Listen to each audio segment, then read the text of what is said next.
Good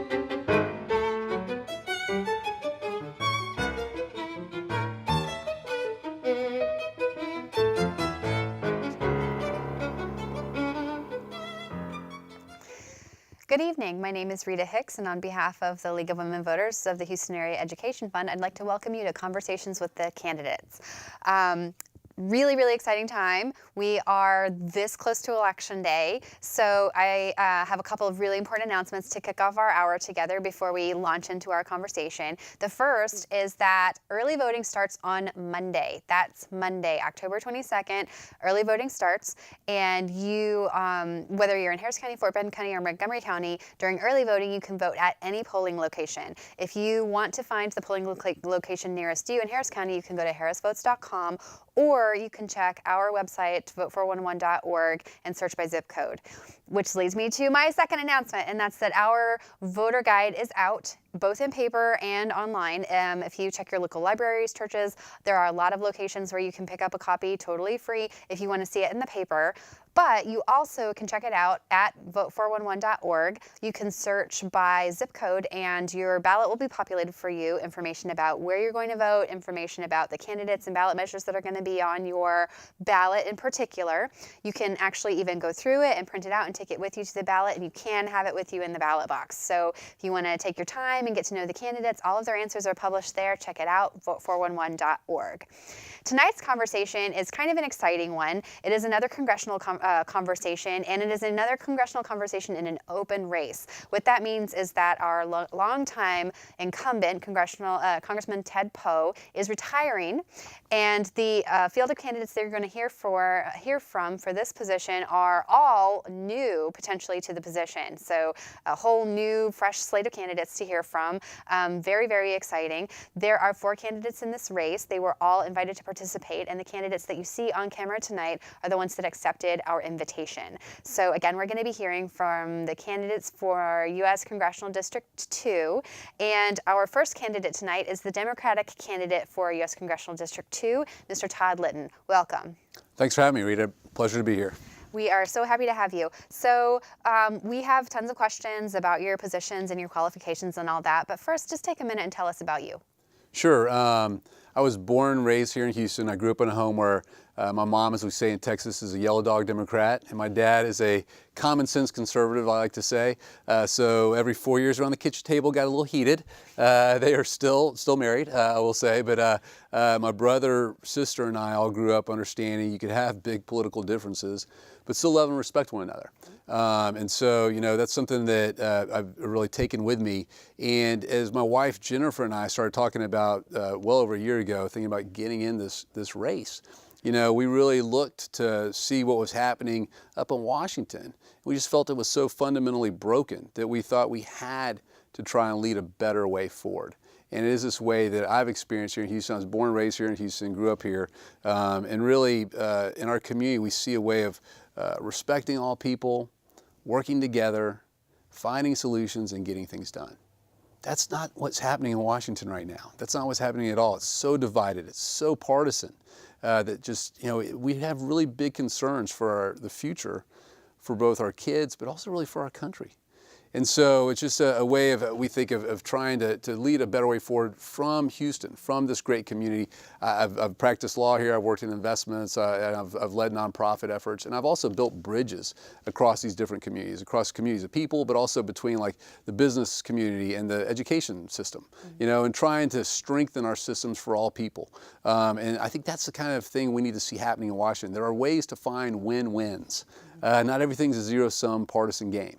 And so, my goal is to go up to Washington, try to change things, take our Houston way of doing things up there to make a difference, but also really to focus on the issues that are impacting our people and that aren't being addressed around, health care, and what I hear about there's like pre-existing conditions and protection for that, high price of prescription drugs, around flooding and infrastructure, which in Texas too, but in Harris County as a whole is a huge issue, and then around education and workforce and jobs and everything. So, those are the biggest issues I keep on hearing a lot about, and I think, again, we have a way here in Houston, and it's certainly something I've experienced over my 40 plus years being here, that I think we can help really lead the way forward on. Great. So you have previewed a couple of the questions that you're going to hear going forward, but we're going to start with a really basic one, which is, what do you think are your unique qualifications to serve District 2 in Congress? Yeah, so from a unique perspective, I think it is the extensive amount of time that I've spent in this community. The experience I mentioned about working together, finding solutions, getting things done, that's something I've done in my work in the community, but it's also something I've done in my service to our community as well. And so whether it's working to bridge between the communities, as I mentioned before, and working also between communities like the business community and the nonprofit sector, I've done an extensive amount of work in that vein, leading nonprofits like Citizen Schools, working to bring the business community into our public school system to strengthen that, bring hands-on project-based learning activities to kids in schools, led by volunteers and led through national service. It's had a big impact through AmeriCorps and our school system as a whole. And then two, just volunteering in our community and leading on board efforts, whether it's something called, the Immunization Partnership is a big one that I've done a lot of work with. There's just a number of other nonprofit efforts that I've helped lead, from the Civic Club and our Super Neighborhood and the University Place Association to working with the Holocaust Museum here in Houston, especially on their education committee. And then just in general, being a part of our community. I've coached my son's Little League team over at West U, and then also been an usher at our church over at St. Anne's. And so just really being a part of this community has helped me understand and see how much it's grown and changed and what Houston has to offer, not just locally, but also nationally. The way we have respecting all people and getting things done, we need to lead the way on that. It is so broken and so divisive in Washington. That's not what we're about. We're not about scoring cheap political points. And so we've got to take that up there. I've been a part of that, both in my work and in my service to our community, and I really understand that. And I will say, the Chronicle, we were very excited to get the Chronicle endorsement this past week, and they said they endorsed me because I'm uniquely Houston. Those are their words. And so, I was very, very honored to have that kind of strong endorsement as well. Great, thank you, Todd. So the next question, and I feel like you have previewed a little bit of this, but what do you think are the top 3 issues facing constituents in District 2, and what's your vision for tackling them? Sure. Yeah, I guess I did talk a little bit about that. As I've gone all over our district, we have an interestingly drawn district. It's an amazing district with really strong communities, all within Harris County, but from the northeast to the northwest, all the way down to the west side of town, and all the way down pretty far southwest as well. So, as I've talked with people all across those communities, the issues that keep on popping up are really around healthcare, access to healthcare, affordability of healthcare, flooding and infrastructure. The areas I named, Kingwood, the Cypress Creek watershed, those are both in our district. The Addicks Reservoir is in our district. Buffalo Bayou is in our district. Brays Bayou is in our district. So we had significant impacts from Harvey. And so we still have a lot of people trying to repair from the damage done to Harvey, but also we've got to prepare for the future. Mm-hmm. And then finally, I would say around education and jobs in particular for the future. People are really concerned about their own jobs and how our economy is changing with automation, with outsourcing. These are very real shifts in our economy that are having big impacts on people, and they look not only for themselves, but also for their kids. So the way I would really work to tackle those, Rita, is honestly, I think we've got to work across the aisle in a significant way. These aren't, by and large, partisan issues overall. I'm afraid some of them have become politicized, healthcare in particular. But when you talk about healthcare, and I'm talking to people out there about it, people are so worried about affording, their prescription drugs, the medicine they need. Our son Jack has a nut allergy, and so he has to have that EpiPen. And I'll never forget, a couple of years ago, maybe 3 years ago now, the prices just went through the roof. It was totally out of the blue for us. We were able to afford it, fortunately, and everything like that. But for a lot of families, it's a real struggle. And we spend so much of our economy is focused on healthcare. We spend about 17% of our GDP on healthcare. Massive amount, about twice as much as other developed countries. It's closer to 8 to 10%. They get the same outcomes. So, I look at this and I figure out we've got to be able to drive these prices down in a significant way. Prescription drugs are a huge way. I'd look to, frankly, work across the aisle and allow Medicare to negotiate prescription drug prices much lower. When it comes to flooding and infrastructure, again, this isn't a partisan issue. It didn't matter if you had a Republican sign out in the front yard or a Democratic sign or an independent sign or whatever. That water's coming in. But I will say this, we've had these threats for a long time and nothing's been done. And there's no real sense of urgency. And that is incredibly frustrating to people. That's incredibly scary to people, that nothing is getting done in all these different areas. And I look in particular to the west and northwest side with the Memorial Day flood in 15, the Tax Day flood in 16, Harvey in 17. It's unbelievable. And nothing's happening. So we've got to work together. I've got a flood plan on my website that I invite people to go look at toddlitton.com and everything, but this is stuff that it should be a bipartisan way. I think too, when I look to our community, down at the Port of Houston, for example, we refine 25% of the nation's gasoline. We refine about 60% of the nation's jet fuel. This is for the United States of America. This is a huge national security, national economy issue.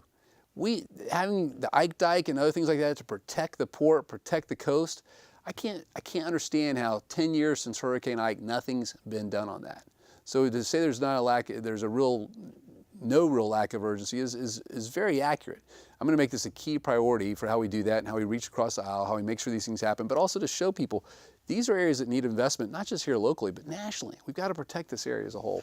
In education workforce, I've done a lot in particular in that area, so I'm working on how we build what I call a pipeline of lifelong learning, whether from early childhood education, but through an adult's work life, to ensure that everybody is getting the education, the training, to develop the skills they need and to find a real career, whether it's starting their own business or plugging into a good job of some sorts or whatever that looks like.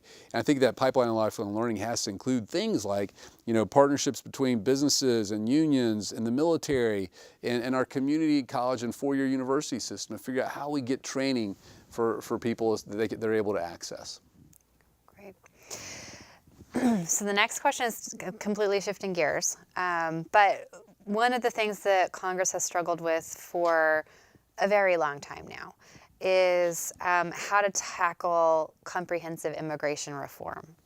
So what does that phrase mean to you, and what do you think is the first step?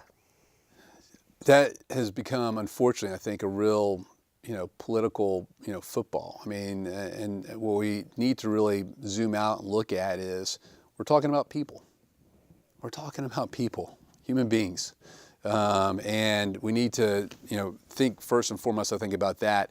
As we look at this, comprehensive immigration reform, I believe, should include several things. It should include securing our border. We have to do that. It should include a path forward for people who are here, whether it's the 40% or 40-50% who've overstayed their visas and came here and are documented, or people who arrived here undocumented as well. And then we've got to be working too with our businesses to make sure they're not hiring people that aren't documented, and that whoever they are hiring has not only the right documentation, but is paying taxes. It's here legally and lawfully, and is a part of the community as a whole. We can't have people living in the shadows. It's dangerous not only for those people as a whole, but for our larger community as well. When I think about the politicization of this issue, I think of it in these two phrases that you hear so much. You see this kind of build the wall, one side yelling, and one of my opponents has been talking about that the whole time, hashtag build the wall and all this kind of stuff.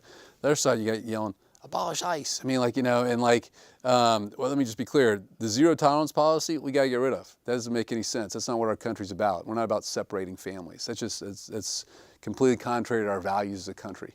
But abolishing ICE doesn't make sense at all. We need immigration and customs enforcement. We got to have that. We're talking about securing the border too. So that, to me, this issue has become so. I'm talking about how broken DC is and how hyper partisan it's become. This is one of those issues where it really is. It's just a football they're kicking back and forth. We've got to move forward. What better place to move forward than Houston, Texas, right? What better place to help lead the way moving forward? This is what I've seen and experienced as I've talked to people all over this community. We have business people, we have nonprofit leaders who understand multiple sides of this issue. We should be the ones leading our country forward. I honestly believe that, and I think we start with the dreamers. Let's look for areas of common ground. Don't go to these hyper-partisan sides on either side. 70% of Texans, 70% of Americans plus, support finding a way forward for our dreamers. Let's start there. Let's not get that tied up in stuff. Let's figure out how to exercise that muscle again. It's atrophied. The idea of like, how do we compromise? How do we start to trust one another and move forward on this stuff? We agree that my kid's 6th grade math teacher is a dreamer.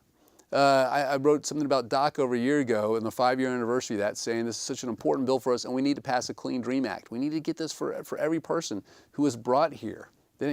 Brought here by their parents.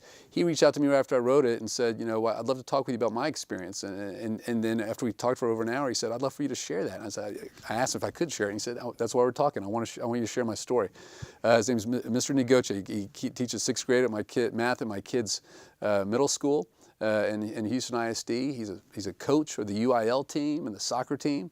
It's done amazing stuff. He's a huge part of that school community. He came here when he was 3 years old, brought here by his mom. But HISD graduate, went to UHD for college, got his degree, and is an incredible part of the school community. That's who dreamers are. I mean, this is the only country he knows, and so we've got to find a way forward that I think should include citizenship, but it has to have some kind of legal status that doesn't risk deportation for certain. And how we move forward, that to me is where we start. Once we get that, then we can start going to comprehensive immigration reform. I think you look back, Rita, 2005, you had to talk about these different sides. John McCain and Ted Kennedy, they worked together to start moving the ball forward on that. There's a great example there of what we can do. But we got to quit politicizing this stuff and screaming these bullet points. That's not what our community's about. And that's not what our country needs. That's what DC is about right now. Let's be clear about that. That's what's happening, and we got to stop that. So let's, we've talked about that quite a bit, just the dysfunction. It's not any secret to anyone that our environment today, political environment, is increasingly partisan, increasingly uncivil. So what's your vision for making real change in that kind of environment? So one side on that is basically I've thought about this. If I'm fortunate enough to have the people of Texas to elect me to serve them in Congress, in a couple of weeks from now, as you said, early voting starts on Monday. I've thought hard about is there a way I could find another Democrat, maybe 2 Republicans, and we'll share a house. How do we literally that simple, breaking bread, right? How do you get to know people and all that? And I think so much of that. I had the opportunity to reach out, and I was honored he was willing to talk with me, the incumbent, Congressman Ted Poe, to talk to him about that. How does he feel the environment is, and are things getting done? And he really pointed to the leadership and said, look, they talk about that so much, and they're focused on that, and there is a lot of bickering and a lot of infighting up there in that level. But he talked too about the work he'd been doing across the aisle with people like Representative Mosley from New York on human trafficking. Great bipartisan measure that he's led on. He says there's a lot that still gets done, and it's about relationships. It's about respecting people, working with people, finding common ground, and starting to work together. That's the work I've done here in Houston so much. It's working across communities. It's not being partisan about stuff, but it's working to again, find those solutions and get things done, to connect communities, build those bridges, not walls, right? And so, that's how I think we do it, Rita. It's not rocket science. There's not any kind of, special formula or anything like that. We're just going to have to respect one another, no matter which party label you have, and figure out how we move our country forward in a positive way. And I'm excited to hopefully have that opportunity to do that. Great. So shifting gears on you again, because so much of the conversation, particularly with the administration we've been through, is around the American economy and what it looks like to build a robust American economy. So what's your vision for a robust American economy, and what actions should Congress be taking to achieve that vision? Yeah, so I think for the American economy, when it's at its strongest, is when we've really, I think, invested so much in our people. You go back to after World War II and the GI Bill and some of that work, right? We were investing so much in our people, and you saw the explosive growth we had after that for decades. To me, when we invest in our people, we can compete and win against anybody. And so I talk about that pipeline of lifelong learning. It starts at early childhood education.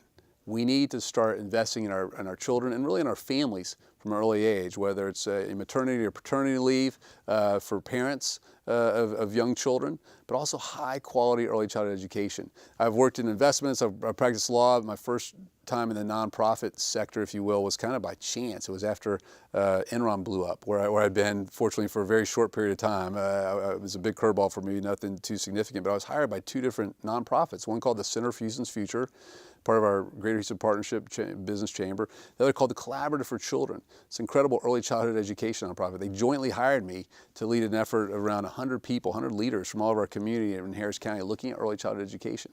And what was really amazing to me was being able to use this business lens and this human development lens. And that's what I call common sense and common decency. We use our heads and our hearts. That's what we got to use to figure out how to move forward. And what you can see clearly using both of those, your common sense and your common decency, if we invest in our people, it has an incredible impact on their ability to maximize their potential and to succeed. And when we do that, our community as a whole succeeds. So from early childhood education, help parents so they can work and be productive for their families, everything like that, be productive in their companies, start a business, do all those kinds of incredible things, to the school systems, as kids enter the school system ready to learn, ready to grow and develop and succeed. It has a huge impact on the school system as a whole. It has a huge impact on businesses 20 years down the road as kids get through at much higher rates. So investing in our people from an early childhood age, but I talk about the pipeline of lifelong learning. So people, we have so much talent where people, again, they've had their jobs automated away, they've had this outsourcing that's going on and is increasing by and large. We've got to find ways that people are able to plug in, and we look at the training programs that unions have, that businesses have through these apprenticeship type programs. Mm-hmm. You look at how the partnership has worked around middle skilled jobs and that kind of work as well. We look at how the military trains people and starts to partner with some of these groups too. So when people leave the military, they're able to have some of their training reapply. And how our community colleges do it too. I think we've got to figure out how we connect those in a much stronger way and let people get in to develop the skills they need to succeed. When we do that, that's going to have a huge economic impact on our economy as a whole. So we are actually coming up on the end of our time together. I have one more question for you before we do wrap-ups, and it's got to do with balance. If elected, how would you balance the high demands of a congressional calendar with the need to stay connected to the people in your district? A great question. The way I think about our district, it is very oddly shaped. Again, it's a great district of great communities all over. It's 100% in Harris County, so all over the county. My vision for that, Rita, is to open up, frankly, a number of offices. We got a lot of work to do to win this thing, so we're not getting too far down the road here, but Congressman Poe has one office that's up in the Kingwood area. That's a big part of our district. I'd like to have some real presence up there, significant presence, but it's also kind of tucked away in our district as well. So my vision would be that we have, I don't know where it would be, we'd have probably one primary office, but we'd have satellite offices all over the district. So partnering with, it might be a local nonprofit, it might be a school or a public library, or a community center. But we put offices all over the district. And maybe said that they can only be open Tuesday, Thursday, or Monday, Wednesday, Friday, or stuff like that. But ways that we can be very easily accessible to people. One of the things that I've loved about this race is being able to meet people all over this district and listen to them and learn from them about what their hopes are and what their concerns are, what they want to see in the future. To be a representative for the people of Texas too, as I'm running to be, every person in Texas too, doesn't matter if they vote for me or not. But running to represent every person in the district, I need to hear from them.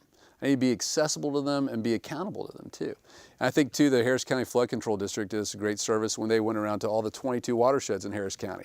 And they had those meetings.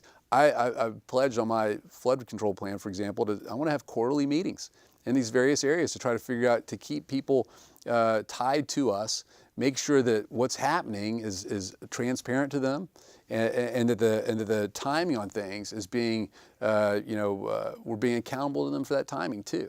So because this lack of urgency is significant, and it's really weighing on people. We got people still living in trailers. And still living on the second floor of the homes right now, a year after Harvey. So that to me is incredible. We've got to move forward on this. I think the best way to do that is to be as open and accessible as possible. Again, I talked to Congressman Poe, and one of the things he shared with me, he basically commutes back and forth every week. And so that's what I imagine it would be like too. I mean, you know, every week I'd be heading up to Washington, and every week I'd be coming back to Houston, spending time in the district as well. We've got to be, as representatives, again, accessible to every person. And the only way to do that is to be present. You got to show up. I mean, you got to show up. So that's it. Great. Well, you have about 2 minutes left, and I want to cede the floor to you. So if you would like to address our viewers who might be listening at home and tell them anything you'd like to about why they should vote for you, the floor is yours. Rita, thanks so much. Thanks for your time. Absolutely. Thanks to the League of Women Voters for doing this great service for our community as a whole.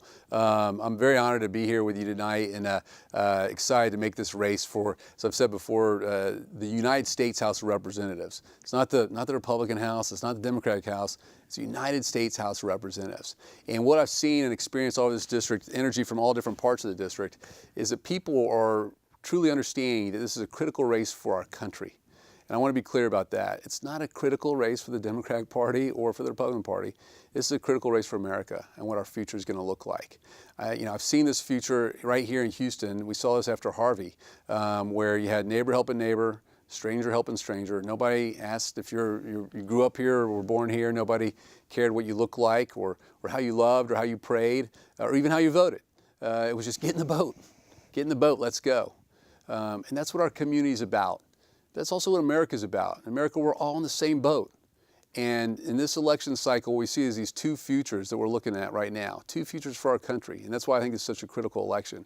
A future, one, right now that we're trying on, it seems like, it's fueled by fear. It's driven to dehumanize and divide us. And it really could hollow our country out with hate. But there's a second future where America is that land of opportunity, a land of freedom, the land about expanding liberty and justice to all people.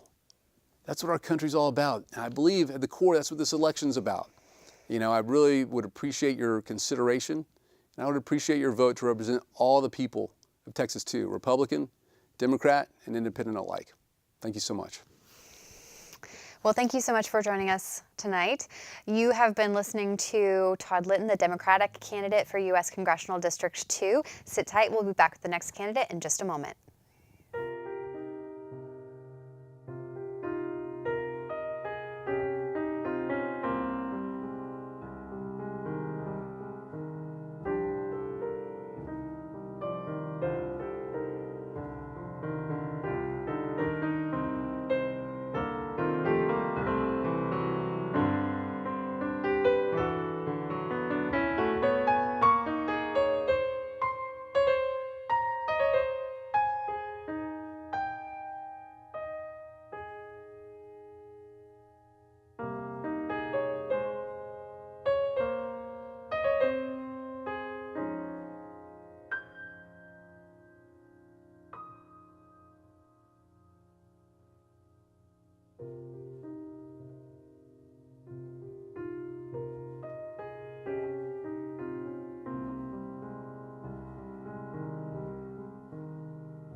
Welcome back to this edition of Conversations with the Candidates. Tonight we are talking to the candidates for United States Congressional District 2.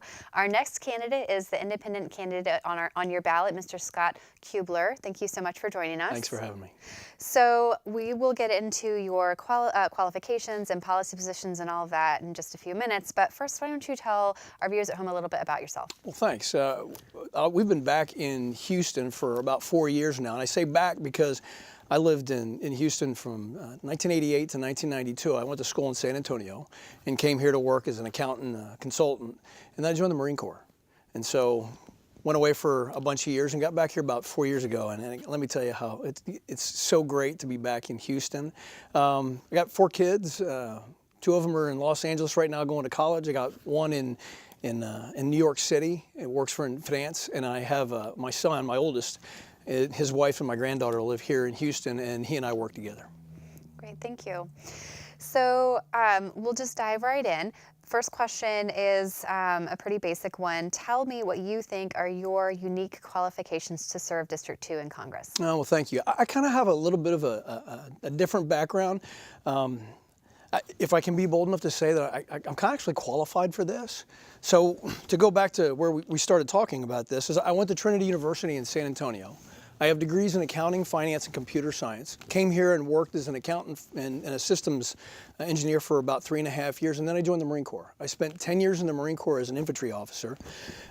Excuse me. And I was actually medically discharged from the Marine Corps. I had messed up my neck, and they medically discharged me 6 weeks after 9/11, and we were in New York City. Unfortunately, we lost a lot of friends that day. But because I was medically discharged right after 9/11, I went right into Homeland Security. Worked for the state of New York in New York City for about 3 years, and then I joined the federal government, still being in New York to do what's called infrastructure protection related work. Wound up getting promoted a few times, was in D.C., and I spent 7 years in Washington, D.C., working for the executive branch, doing all of those functions, budget, supervising congressional testimony, and all of those things. And about 4 years ago, I finally had the opportunity to get back to Houston. And so right now, I run my own business, and I'm also part of the Super Neighborhood Alliance. Mm-hmm. So I'm intimately familiar with the issues that we're dealing with here in Houston, especially flooding, and many of the other issues that we're having to deal with. So I've actually spent most of my career in public service dealing with exactly the issues that a member of Congress would have to deal with. Thank you. So obviously there are many issues that you deal with in Congress. What do you think are the top 3 issues facing the people in your district, and what's your vision for tackling them? Obviously, flooding is on the forefront of everybody's mind. I have a little bit different of mindset than the other candidates might have. I agree with almost every position that they have. We've got to deal with the reservoirs. We've got to deal with the San Jacinto issues on the east and west side. We have to deal with Lake Houston and a lot of the detention and conveyance related issues. But again, because I'm on the Super Neighborhood Alliance and I've dealt with the local issues as it relates to our infrastructure, I actually have a little bit more granular knowledge of some of the things. I'd love to give an example of one of the things that we've done near where I live. I live in the Spring Branch area, and we just replaced a good portion of Gessner Road. Well, when they did so, they put in 4-foot box drains on one side of the road, but not the other. Well, it's a great opportunity for an increased detention, whereas if we started a policy when every time we replaced a road, we put additional detention in the roads to the capacity that we can, we'd increase our detention capabilities significantly. So that's number one of the issues we have to deal with. Number two, that we as a greater Houston area and District 2 in particular, is we're all having to deal with the immigration challenges. Well, the reality is that right now we're at 3.7% unemployment rate, and we need skilled labor here. We're trying to rebuild. And so instead of just taking a bifurcated approach to one side saying, hey, let's build a wall and keep everybody out, and the other saying, let's give amnesty to everybody, how about if we can find the middle ground? How about if we can work together and determine what our real needs are? Because our border is not an immigration issue per se. It is, but it's also, it's an economic issue, it's a trade issue, it's a commerce issue, it's a transportation issue. It's when folks are over here, it's an education issue, it's a health issue. So we need a strategic integrated border solution as opposed to just an immigration. Well, we need skilled labor here. I have a friend that works in Saudi Arabia, and they're happy to have him. And so they have identified needs, and we need to do the same thing for rebuilding Houston for agricultural purposes. So we actually address immigration in a way that's best for us and is best for those that want to come here and do it above board, legal, safe, and all that kind of stuff. And then lastly, as we've been dealing with trade-related issues, the tariffs that have been put in place have been very challenging to the greater Houston area. I'm a contractor, and I've seen the cost of our materials go through the roof while we're trying to rebuild Houston.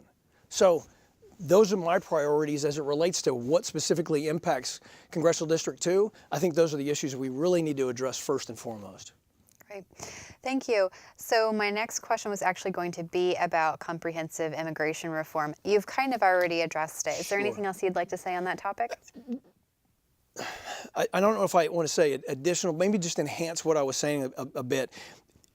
Because we've addressed it in such a stovepipe fashion, you have so many different people and so many different parties working different solution groups. When if we actually brought the smartest people in the room, and it's not necessarily all your elected officials, but we brought the smartest people in the room and said, you know what, we want to have a good relationship with Mexico. We want to have a good relationship with Central American countries. We want a good relationship with Canada. How do we work this together? So like I had mentioned before, so that it's good for us, but it's also good for them. I don't want to be the neighbor on the block that's bigger and better than everybody else and abusing them. I'd like for the circumstances to be such that it's a mutually beneficial relationship, and I think we can actually have that. Great, thank you. So the political environment today is choppy, right? To put it politely, it's becoming increasingly partisan, increasingly uncivil. So if elected, what is your vision for making actual change in an environment like that? You could not have asked me a better question. Thank you for that. I'm running because of this issue. I've got a background for it, but DC's broken. And if you run for a party, you absorb the agenda of the party. And so it's great that people say, hey, I'm going to go up there, I'm going to make a change, and we're going to work together. But if you're taking money from a party, if you've bought off on their agenda, you're now aligned with that agenda. And frankly, we need to be aligned with Houston's agenda and the people of Houston's agenda. And to me, that's get the smartest people in the room. I actually brought a couple of props. I hope you don't mind. But I have 3 multi-poos. Okay. So they're cute as all get out. They're 8 months old. They're a lot of fun. And when we play tug of war with them, it's a lot of fun. But when we have a political party get into office and yank the agenda one side, and then the other political party gets in the office and they yank it to the other side, that's not necessarily good for you and me. We actually need to start with the premise of where do we agree? Okay, we need people to be in the United States to help us out. Building a wall is not necessarily the solution for everybody. Giving amnesty is not necessarily the solution for everybody, but where can we agree? And we'll start from the premise of where we can agree and then build from there. We don't have to do everything for everybody. Let's work together. Thank you. So next question, one of the sort of top of mind topics over the past administration and the one before it, quite frankly, is how to build a robust American economy. So what's your vision for a robust American economy, and what should Congress be doing in order to achieve that vision? Thanks again. I run a small business, and the backbone of America's economic capability is based on small business owners. We should be investing everything we possibly can to make it as easy to get into business, do it safe, above board, and smart, but also create the environment so that people can be hired, materials can be acquired, products can be made or services provided in such a way that the economy allows for this to occur. Our tax structure is very burdensome on the small business owner. The regulatory environment, it ebbs and flows. Sometimes it's better, sometimes it's worse, and it's really not a party-related comment. Every party has their own interests and desires to make it more difficult or easier based on whatever their agenda looks like. And we need an economy based on the small business owner to be able to enhance more opportunity for more jobs, for more skills. Right now, I think our economic growth is going to occur a lot from the trades. We've talked a lot, not necessarily here, but about education. And we can talk about education a little bit. But we have a great need for the trades. We need electricians. We need plumbers. We need metal workers. We need iron workers. And we need to invest more in those capabilities as we continue to grow and have a robust economy. That's the skill points that we really need to invest in. Thank you. So another issue that continues to be a hot topic and appears to be sort of on the radar for the foreseeable future is healthcare. But there hasn't really been a clear path charted since the failure of the ACA repeal bill last year. So, whether ACA related or not, what's your vision for a long-term solution to the problem of providing affordable health care to all Americans? Awesome. Let me sidestep because you mentioned the healthcare related issue. Let me address specifically that, and I'll take my sidebar here. We need to start where we can agree. There are three things that you and I and every other person I've talked to, we can agree to. Every child should have health care. It's not their fault for being born here. It makes sense that everybody from 0 to 18, 22, whatever their academic status is, you're going to have health care. Go to school, learn, be productive. You don't have to worry about health care. I think the indigent, those that really can't provide for themselves, we should be providing health care for them. If you can't afford it, you can get an antibiotic. I don't want you to be sick. That doesn't necessarily mean you're going to get a hip replacement, but you should at least be able to get a minimum level of care without there being an issue. And I don't want to see anybody file for bankruptcy. I was with one of my buddies yesterday. He's had significant health care challenges. He's 2 years younger than me. I'm 53, I think he's 51. And he's filing for bankruptcy because of health care. We need to put in a catastrophic cap. I don't know what that number is. We should get smart people to figure out what that should look like. Maybe 250,000, maybe $500,000. I'm not sure. But those three things, everybody I've talked to has said, yep, that's a path forward. And so if we start there and then start building everything after that, now we can actually create a holistic healthcare environment. All of us have had these conversations before. We need a system that provides for pre-existing conditions. Anybody who's ever had an issue and brought it into the table, it's hard to get health care if you haven't. So we need to include that. Does that mean on a state-by-state level that we may want to create a high-risk pool, kind of like we do in car insurance for those that have challenges? Maybe so. Maybe want to share some of those costs. I don't necessarily think that single payer is the direction to go in either. But let's break down some of the walls between states and legalities that allow people to be able to compete for quality health care across borders, which is best for them, and have options for, as we've finally developed, to have self plus one, self plus family. I think there's a lot of options in there. If we let the market work better, we're going to get some good solutions. Thank you. If elected, this is a question about balance. If elected, how would you balance the demands of a pretty robust congressional calendar with the need to stay connected with constituents in the district? First time I've been asked that question, so thank you. That's a great question. We elect our representatives to serve the people in D.C., but to serve the people. And the primary issue needs to be that they're back here not building a career to further themselves in Washington, D.C., but the focus needs to be back here. Unless you live here, unless you pay taxes here, unless you're in this environment day in and day out having conversations face to face, it's hard to understand what the real issues are on the table. I would hope that we would vote for somebody who already understands D.C. and understands the process and how the committees work and how that whole legislative process in that environment operates, so that they're not stepping brand new going, okay, what am I doing here? But we have experience there, so they can spend more time with the constituents, dealing with the other elected leaders as well as non-elected civic leaders to really feel the heart of what the issues are, so that we can go to D.C. and actually work for the people. Let me put that in a time frame. I think it should be around a 50-50 deal, but that also means one of the critical pieces is making sure you hire the right people for constituent work and chief of staff and legislative assistant, to make sure that you've got the right people who understand the issues, understand Houston, and all works together, so you can spend a good portion of your time actually dealing with the people who elect them. Thank you. So we were sort of talking about the general job of a congressperson, and often that work is that of an influencer, meaning our Congress makes decisions by consensus. You have to be able to achieve a consensus to get things done. So talk about what kind of influencer you are and how you would influence toward outcomes. So I was a Marine infantry officer for a bunch of years. I worked at Homeland Security for a bunch of years and was blessed to be able to lead many individuals in that case. And right now I run my own small construction company.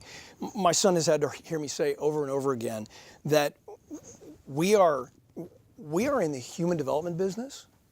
We have the blessings to be able to use the business to be able to do it in. So although we may be in the construction business, we're really in the human development business. And so I see it as we should take every opportunity that we can to invest in everybody who works with us to bring their skills along, to be more effective. The more effective that they are, the more effective we're all going to be.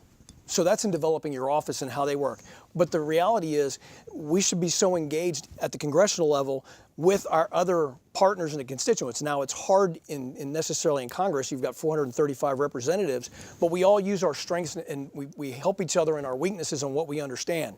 Now, I'm blessed in the fact that I come from a business background, I have a military background, I have a homeland security background, and so by nature, I've got a broad understanding of a lot of the issues that are on the table. So my getting up to speed won't be as challenging as it might be for some others, but that's where you make partnerships. Now, the way Congress has been working is that we only want to talk to the party that we're a member of.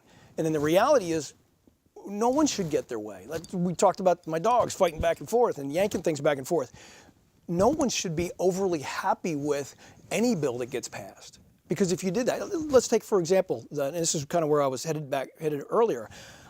I was offended when the Republicans passed tax reform a year ago.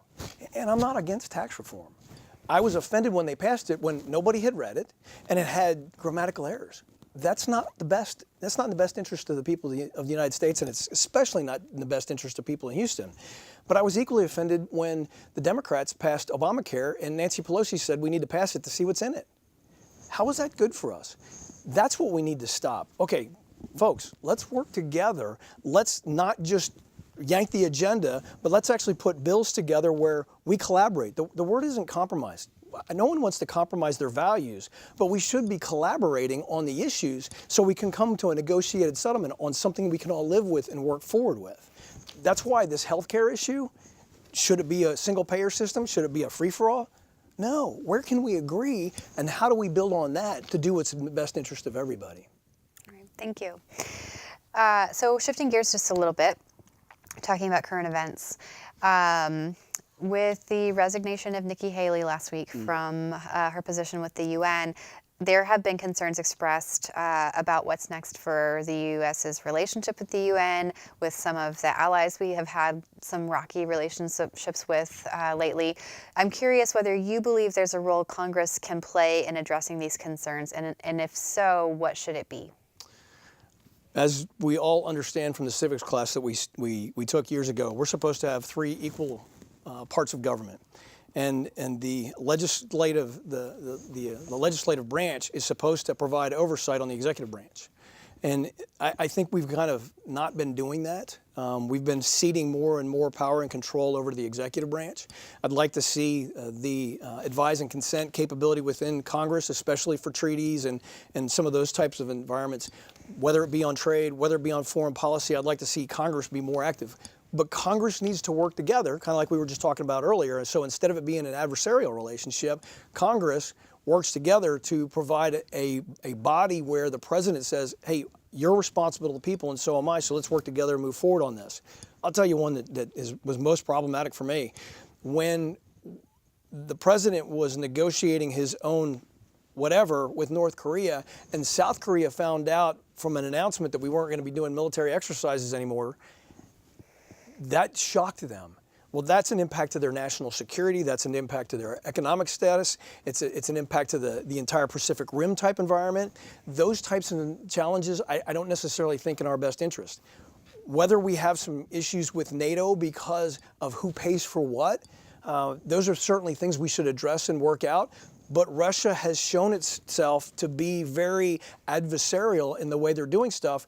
And so the relationships that we have had with our NATO partners is something that shouldn't be taken for granted or taken lightly. And so as we have issues with Iran, we have issues with Russia, and we have issues with China, and there's other bubbling issues. We even talked about Afghanistan. It's beneficial for us to make friends, and Congress should be part of the process to work through the approval. Yes, we're going to go that way. We know we're not going to go that way in how we develop these relationships. It's not about one person. It's about a country. It's about countries and long-term strategic partnerships that work in trade as well as conflict. All right. Well, let's circle back to trade for just a moment, Sure. because when you were talking to us about sort of your three priority topics, trade was one of them, and particularly rolling back some of the tariff regime that has been rolled out this year. And the rationale for that from the administration, of course, was trying to be more pro-American, and some of it was punitive toward perceived bad actors and so on and so forth. It sounds to me like you believe that's not the best way to improve our economy or interact on the global stage. So what would be a better way forward to encourage trade? Great, thank you. I'm against tariffs. Let me just say that above board. And I do believe that our president has been using tariffs to bring people to the table. But we don't live in isolation. And so, first of all, the people who bear the burden of the cost of those tariffs are us. We pay increased costs for those tariffs. And at 3.7% unemployment rate, I'm not certain that that's necessarily the best thing. If we had an unemployment rate of 8, 9, maybe 10%, okay, now we could probably talk about it because we have people that are not at work. Our economy is changing, and we need to make sure that we're investing, as I had mentioned earlier, in the trades and as new technologies come on. How many people worked in cybersecurity? When I got my degree in computer science, we didn't even talk about cybersecurity. So we need to invest in those environments. But I do think that having things like NAFTA or USMCA now are positive approaches, but I don't want to do it in such a way that we feel like we get the best possible deal for us at the expense of everybody else. Now we need a better level. We need a better level playing field. Our labor environments and safety and security are not the same, and we need to work on some of those things. And those are some of the things that we should be having in those agreements.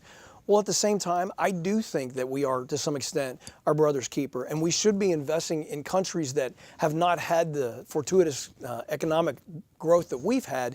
And so, to me, it's beneficial for us in a global sense that we invest in less developed countries and build that rapport and that relationship so it benefits them and benefits us. You're going to hear me say over and over again, we need to have a collaborative environment. We need to look out for America first, absolutely. But we don't have to necessarily do it at the expense of everybody else. We've all lived in environments where you got the one big bad neighbor who just abuses the neighbors on either side or across the street. No one wants to live in that environment. We should have a fantastic relationship with our neighbors to the south and our neighbors to the north, and then reach out from there. Thank you. So we actually are coming up on the end of our time together. I thought we just started. It goes by quickly. Every time it goes by quickly. Oh my goodness, I just lost the question I was going to ask you. Give me one moment, it will come back to me. So we were talking about trade.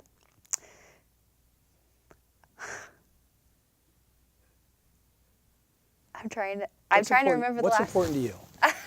You and your husband have chatted, and the thing that most important to you is it the budget? Is it the debt and deficit? Is it women's health related issues? We don't agree on the most important thing. Okay, well, good.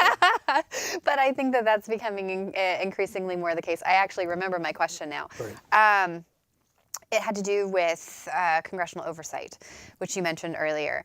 And we, in other recent news, political appointments have been particularly choppy, but quite frankly, that's a trend that we have seen become increasingly prominent over the last three presidencies. Mm-hmm. Beginning with the first justice that President Bush tried to seat, through the Obama administration, there was difficulty reaching consensus on candidates, and then the Trump administration now, there's difficulty reaching consensus on candidates. So, and some of that seems to be qualifications based, but most of it is, in appearance anyway, partisan in nature. So what's a better way forward in terms of Congress's interaction with the executive in making these critical appointments that are important to the functioning of our government? Awesome. We have specific roles. I may not necessarily agree with what a president might want to do, but part of the consequences, whether it be a positive or negative, part of the consequences of who we elect in that chief executive role is they get to nominate who would be the next person on the bench. To me, that role then in the Senate is to look and say, is this person qualified? And you can look at the history and look at what they've done and what they've written and say, would they actually have the mental and academic and experiential capabilities to be able to perform this role, and not have anything to do with whether or not you agree with them.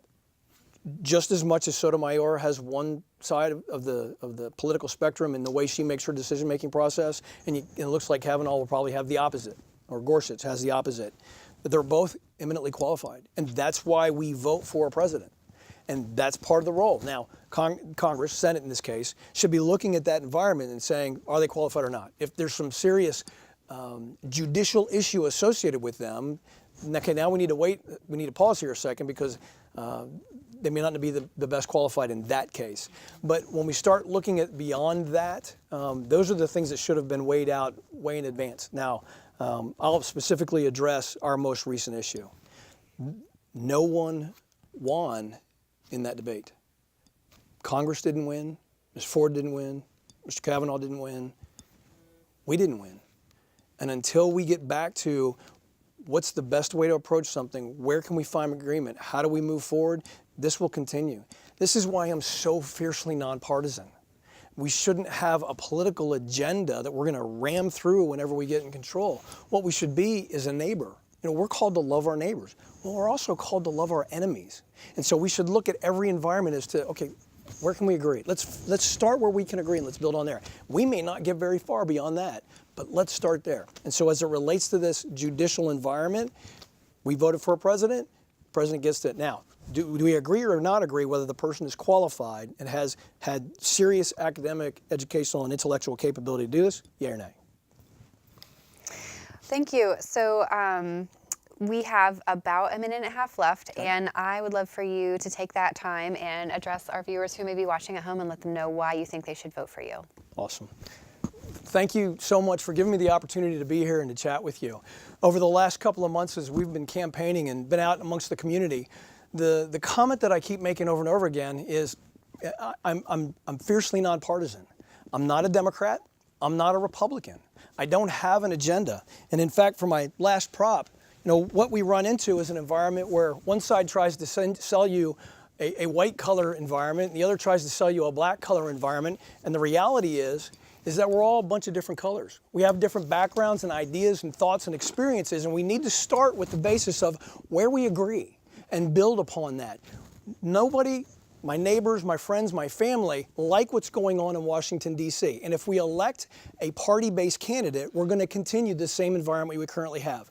Have somebody who's committed to you and your priorities, our priorities, our Houston priorities. We need to rebuild Houston, and we need to do what's best for us and the best for our country. But we need to look at the other political environments as friends of ours, as neighbors of ours, and love them and engage them in a collaborative process.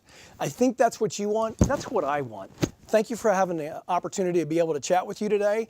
And I look forward to meeting many of you. And if you choose me to go to Washington, D.C., know that I'm going to represent you and not a political party. It's about people, not parties. Blessings and bendiciones. Thank you so much for taking the time to speak with us all tonight. You have been hearing from the independent candidate in the U.S. Congressional race for District 2, Mr. Scott Kubler. And this concludes our conversation with the candidates for District 2 tonight. If you missed any portion of the program, it will be available on the Houston Media Source YouTube channel, and you can watch it, share it, whatever you'd like. Just a couple of quick reminders. We talked at the top of the hour about how early voting starts on Monday, October 22nd, Monday. And whether you're in Harris County, Montgomery County, Fort Bend County, or even further out counties, during early voting, you can vote at any polling location. If you aren't sure what polling location is nearest you, you can visit harrisvotes.com in Harris County. You can visit vote411.org, which is the League of Women Voters site, and you can search by zip code for polling location information. The other thing to bear in mind is that our voter guide is out. If you want it in paper, you can find it at your local libraries and local churches and civic organizations. You're also welcome to check it out online. We have a PDF format in English and Spanish, but we also have our vote411.org platform where you can search by zip code and check out all the races and ballot measures on your ballot, read through the information that the candidates have provided about themselves. You can even check through and print it out and take it with you if you want to save yourself some time at the ballot box. So early voting starts on Monday. Election day is November 6th. Thank you so much for watching tonight, and on behalf of the League of Women Voters of the Houston area, good night.